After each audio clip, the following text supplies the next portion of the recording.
ನಮಸ್ತೆ ಸ್ನೇಹಿತರೆ, welcome to Maiya ಜಗತ್ತು ಕನ್ನಡ ಯೂಟ್ಯೂಬ್ ಚಾನಲ್ಗೆ. ನಾನಿವತ್ತು ಮಧ್ಯಾಹ್ನದ ಊಟಕ್ಕೆ ಬೇಳೆ ಮೂಲಂಗಿ ಸಾಂಬಾರು ತುಂಬ ರುಚಿಯಾಗಿರುತ್ತೆ, ತುಂಬ ಸರಳವಾಗಿ ಮಾಡ್ಕೊಳ್ಬೋದು. ಜೊತೆಗೆ ನಾನಿಲ್ಲಿ ಹಾಗಲಕಾಯಿನ ಬಳಸ್ಕೊಂಡು ಒಂದೊಳ್ಳೆ ಡ್ರೈ ಪಲ್ಯನ ಮಾಡ್ತಾಯಿದ್ದೀನಿ. ಸ್ವಲ್ಪ ಕೂಡ ಕಹಿ ಅನಿಸೋದಿಲ್ಲ, ಆರೋಗ್ಯಕ್ಕೂ ಕೂಡ ತುಂಬ ಒಳ್ಳೆಯದಲ್ವ. ಹಾಗಾದರೆ ತಡ ಮಾಡ್ತೀನಿ, ವಿಡಿಯೋನ ಶುರು ಮಾಡೋಣ.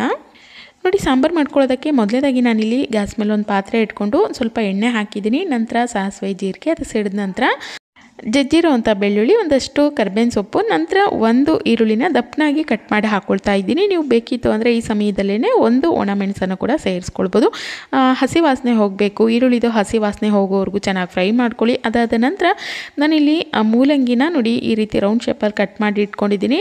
ಮೇಲ್ಗಡೆ ಸಿಪ್ಪೆನೆಲ್ಲ ತೆಗೆದ್ಬಿಟ್ಟು ವಾಶ್ ಮಾಡಿ ನಂತರ ಕಟ್ ಮಾಡಿರೋ ಅಂಥ ಮೂಲಂಗಿನ ಸೇರಿಸ್ಕೊಳ್ತಾ ಇದ್ದೀನಿ. ವಿಜಲ್ ಕೂಗಿಸ್ಕೋಬಾರ್ದು, ತುಂಬ ಮೆತ್ತಗಾಗ್ಬಿಡುತ್ತೆ. ಹಾಗಾಗಿ ಈ ರೀತಿ ಬೇಯಿಸ್ಕೊಂಡ್ರೆ ಒಂದು ಹದದಲ್ಲಿ ಚೆನ್ನಾಗಿ ಬೆಂದ್ಕೊಳ್ಳುತ್ತೆ, ಜೊತೆಗೆ ತುಂಬ ಬೆಂದಂಗೆ ಕೂಡ ಅನಿಸೋದಿಲ್ಲ. ಹಾಗಾಗಿ ಒಂದು 2-3 ನಿಮಿಷ ಎಣ್ಣೆನಲ್ಲಿ ಬಾಡಿಸ್ಕೊಳ್ಳಿ. ಅದಾದ ನಂತರ ನೋಡಿ, ಅದು ಬೇಯಲಿಕ್ಕೆ ಎಷ್ಟಾಗುತ್ತೋ ಅಷ್ಟು ನೀರನ್ನು ಸೇರಿಸ್ಕೊಳ್ಳಿ. ನಂತರ ಲಿಡ್ಡನ್ನು ಕ್ಲೋಸ್ ಮಾಡಿ ಒಂದು ಕುದಿ ಕುದಿಸ್ಕೊಳ್ಬೇಕು, ಅದಕ್ಕಿಂತ ಜಾಸ್ತಿ ಬೇಡ. ನೋಡಿ, ಈ ರೀತಿ ಒಂದು ಕುದಿ ಬರ್ತಾ ಇದೆ ಅನ್ನೋಂಥ ಸಮಯದಲ್ಲಿ ಈ ಒಂದು ಮಿಶ್ರಣ ಏನಿರುತ್ತೆ ಅಂದರೆ ಜಾಸ್ತಿ ಬೇಯಿಸ್ಕೊಳ್ಳೋದ್ರಿಂದ ಮೂಲಂಗಿ ತುಂಬ ಬೆಂದ್ಬಿಡುತ್ತೆ, ಅಷ್ಟು ರುಚಿಯಾಗಿರೋದಿಲ್ಲ. ಹಾಗಾಗಿ ಒಂದು ಕುದಿ ಕುದ್ರೆ ಸಾಕು. ಆ ನಂತರ ನಾನಿಲ್ಲಿ ಬೇಳೆ ಮತ್ತು ಒಂದು 2 ಟೊಮೊಟೊನ ಒಂದು 3 ವಿಷಲ್ ಕೂಗಿಸಿ ಎತ್ತಿಟ್ಕೊಂಡಿದ್ದೀನಿ. ತುಂಬ ಸಾಫ್ಟಾಗಿ ಬೆಂದಿರಬೇಕು ಬೇಳೆ. ಆ ರೀತಿ ಬೇಯಿಸ್ಕೊಂಡಿರುವಂಥ ಬೇಳೆನ ಈ ಒಂದು ಮಿಶ್ರಣದೊಟ್ಟಿಗೆ ಸೇರಿಸ್ಕೊಳ್ತಾ ಇದ್ದೀನಿ.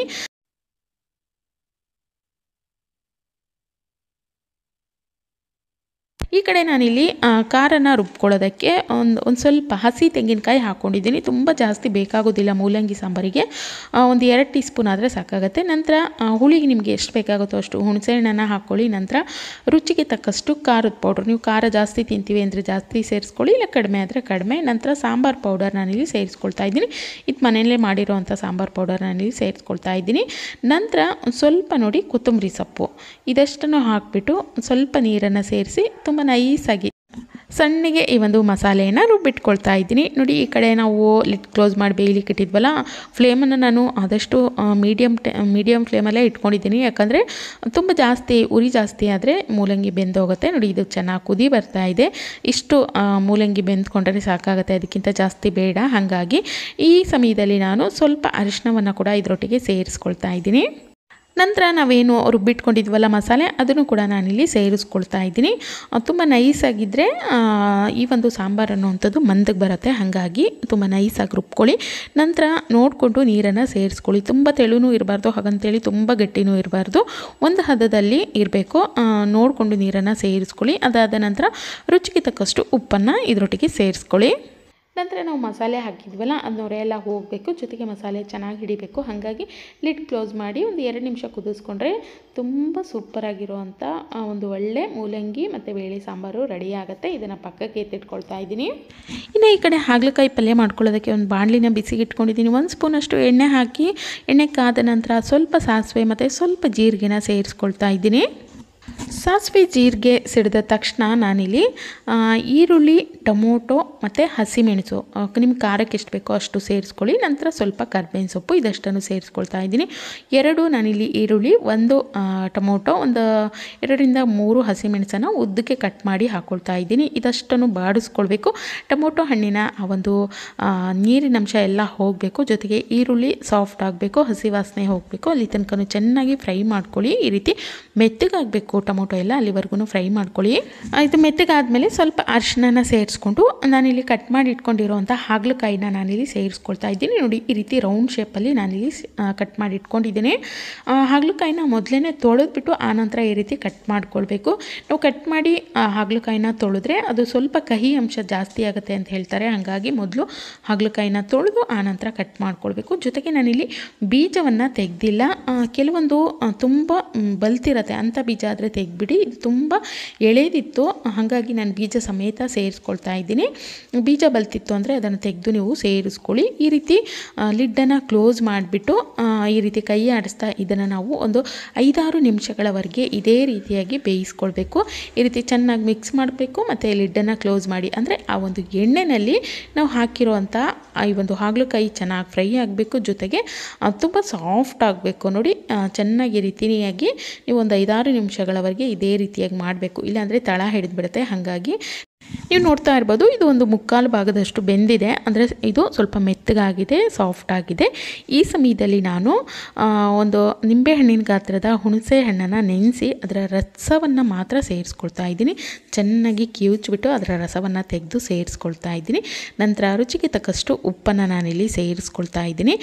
ಹುಣಸೆ ರಸ ಉಪ್ಪು ಹಾಕಾದ್ಮೇಲೆ ಒಮ್ಮೆ ಚೆನ್ನಾಗಿ ರೀತಿಯಾಗಿ ಮಿಕ್ಸ್ ಮಾಡ್ಕೊಳ್ಳಿ. ನಂತರ ನಾನಿಲ್ಲಿ 1 ಟೀ ಸ್ಪೂನ್ ಆಗುವಷ್ಟು ಬೆಲ್ಲವನ್ನು ಪೌಡರ್ ಮಾಡಿ ಸೇರಿಸ್ಕೊಳ್ತಾ ಇದ್ದೀನಿ.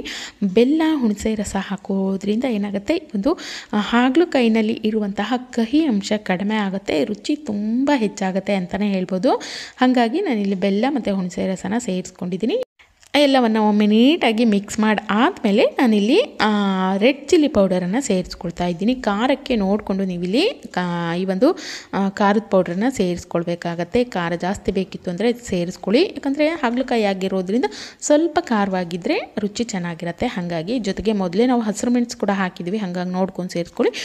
ನಂತರ ನಾನಿಲ್ಲಿ ಪಲ್ಯದ ಪೌಡರನ್ನು ಸೇರಿಸ್ಕೊಳ್ತಾ ಇದ್ದೀನಿ, ಅಥವಾ ಸಾಂಬಾರು ಪೌಡ್ರ್ ಇದೆ ಅಂದರೆ ಅದನ್ನು ಕೂಡ ನೀವಿಲ್ಲಿ ಸೇರಿಸ್ಕೊಳ್ಬೋದು. ಪಲ್ಯಕ್ಕೆ ಅಂತೇಳಿ ಏನಾದರೂ ಮಾಡಿಟ್ಕೊಂಡಿದ್ರೆ ಸೇರಿಸ್ಕೊಳ್ಳಿ, ತುಂಬ ರುಚಿಯಾಗಿರುತ್ತೆ. ಇಲ್ಲ ಅಂದರೆ ಪಲ್ಯದ ಪೌಡ್ರ್ ಕೂಡ ಸೇರಿಸ್ಕೊಳ್ಬೋದು. ಇಲ್ಲ ಅಂದರೆ ಸ್ವಲ್ಪ ಗರಂ ಮಸಾಲ ಅಥವಾ ನೀವು ಬರೀ ಧನಿಯಾ ಪೌಡರ್ ಇದ್ದರೆ ಅದನ್ನು ಕೂಡ ನೀವು ಇಲ್ಲಿ ಸೇರಿಸ್ಕೊಳ್ಬೋದು. ಇದಷ್ಟು ಪೌಡರ್ಗಳನ್ನು ಹಾಕಾದ್ಮೇಲೆ ಒಮ್ಮೆ ಚೆನ್ನಾಗಿ ಮಿಕ್ಸ್ ಮಾಡಿಕೊಂಡು ಕೊನೆಯಲ್ಲಿ ನಾನು ಸ್ವಲ್ಪ ಕೊತ್ತಂಬರಿ ಸೊಪ್ಪನ್ನು ಸೇರಿಸ್ಕೊಳ್ತಾ ಇದ್ದೀನಿ.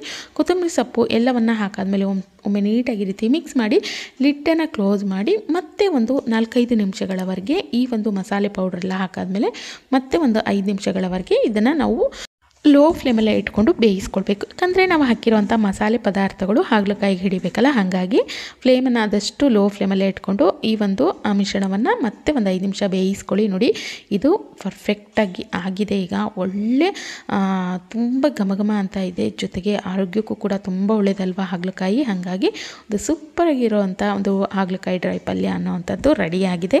ಖಂಡಿತವಾಗ್ಲೂ ಈ ರೀತಿಯಾಗಿ ಪಲ್ಯನ ಮಾಡಿಕೊಡಿ, ಬೇಡ ಅಂದವರು ಕೂಡ ತುಂಬ ಇಷ್ಟಪಟ್ಟು ತಿಂತಾರೆ. ಹಾಗಲಕಾಯಿ ಅಂಥೇಳಿ ಮೂಗು ಮುರಿಯೋರು ಕೂಡ ಈ ಒಂದು ಡ್ರೈ ಪಲ್ಯನ ತಿಂದು ಪದೇ ಪದೇ ಕೇಳಲಿಕ್ಕೆ ಶುರು ಮಾಡ್ತಾರೆ. ಅಷ್ಟು ರುಚಿಯಾಗಿರೋವಂಥ ಒಂದು ಹಾಗಲಕಾಯಿ ಪಲ್ಯ, ಡ್ರೈ ಪಲ್ಯ ರೆಡಿಯಾಗಿದೆ. ಇನ್ನು ಇದನ್ನು ನೀವು ಚಪಾತಿ ರೊಟ್ಟಿಗೆಲ್ಲ ಆರಾಮಾಗಿ ತಿನ್ಬೋದು. ತುಂಬ ಒಂದು ಒಳ್ಳೆ ಕಾಂಬಿನೇಷನ್ ಅಂತಲೇ ಹೇಳ್ಬೋದು.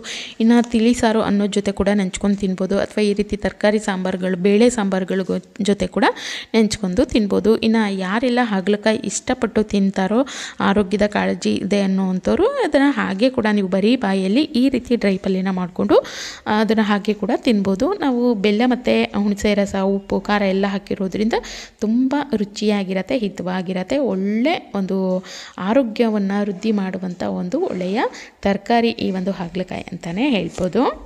ಬಿಸಿ ಬಿಸಿಯಾಗಿರೋವಂಥ ಅನ್ನ, ಈ ರೀತಿ ತರಕಾರಿ ಸಾಂಬಾರು, ಅದ್ರ ಜೊತೆ ಸ್ವಲ್ಪ ತುಪ್ಪ, ಇನ್ನು ನಾವು ಮಜ್ಜಿಗೆ ಕುಡಿಯೋ ಅಭ್ಯಾಸ ಇದೆ ಅಂದರೆ 1 ಲೋಟದಷ್ಟು ಮಜ್ಜಿಗೆ ಇದ್ದರೆ ಮಧ್ಯಾಹ್ನದ ಊಟ ಭರ್ಜರಿಯಾಗಿರುತ್ತೆ ಅಂತಲೇ ಹೇಳ್ಬೋದು. ಖಂಡಿತವಾಗ್ಲೂ ಒಮ್ಮೆ ಈ ಒಂದು ಸಾಂಬಾರಾಗಿರ್ಬೋದು ಅಥವಾ ಈ ಒಂದು ಡ್ರೈ ಪಲ್ಯನ ಖಂಡಿತವಾಗ್ಲೂ ಟ್ರೈ ಮಾಡಿ, ತುಂಬಾ ರುಚಿಯಾಗಿರುತ್ತೆ. ಮಾಡ್ಕೊಳ್ಳೋಂಥ ವಿಧಾನ ಕೂಡ ತುಂಬ ಸುಲಭವಾಗಿರುತ್ತೆ, ತುಂಬ ಸಮಯ ಕೂಡ ಹಿಡಿಯೋದಿಲ್ಲ ಅಂತಲೇ ಹೇಳ್ಬೋದು. ಇನ್ನು ತುಂಬ ತೆಳುವಾಗಿ ಹೆಚ್ಕೊಂಡ್ರೆ ಈ ಒಂದು ಹಾಗಲಕಾಯಿ ಕೂಡ ನಾವು ಈಗ ಹಬೆನಲ್ಲೇ ಬೇಯಿಸ್ಕೊಳ್ಳೋದ್ರಿಂದ ತುಂಬ ಸಾಫ್ಟಾಗಿ ಬೆಂದೋಗುತ್ತೆ. ನೋಡಿ, ನಾನು ತೋರಿಸ್ದೆ ಕೂಡ, ತುಂಬ ರುಚಿಯಾಗಿರುತ್ತೆ, ಆರೋಗ್ಯಕ್ಕೂ ಕೂಡ ತುಂಬ ಒಳ್ಳೆಯದು. ಈ ಒಂದು ಹಾಗಲಕಾಯಿ ಆಗಿರ್ಬೋದು ಅಥವಾ ಮೂಲಂಗಿ ಸಾಂಬಾರು ಕೂಡ ತುಂಬ ರುಚಿಯಾಗಿರುತ್ತೆ. ಖಂಡಿತವಾಗ್ಲೂ ಒಮ್ಮೆ ಟ್ರೈ ಮಾಡಿ ನೋಡಿ, ಯಾವ ರೀತಿಯಾಗಿ ಬಂತು ಅಂತೇಳಿ ಕಮೆಂಟ್ ಮಾಡಿ ತಿಳಿಸಿ. ಇದೇ ರೀತಿಯ ಮತ್ತಷ್ಟು ಹೊಸ ಹೊಸ ರೆಸಿಪಿ ವಿಡಿಯೋಗಳಿಗಾಗಿ ಮಾಯಾ ಜಗತ್ತು ಕನ್ನಡ ಯೂಟ್ಯೂಬ್ ಚಾನಲ್ಗೆ ಈಗಲೇ ಸಬ್ಸ್ಕ್ರೈಬ್ ಕೂಡ ಮಾಡ್ಕೊಳ್ಳಿ, ಹಾಗೆ ಸಪೋರ್ಟ್ ಮಾಡಿ. Thank you.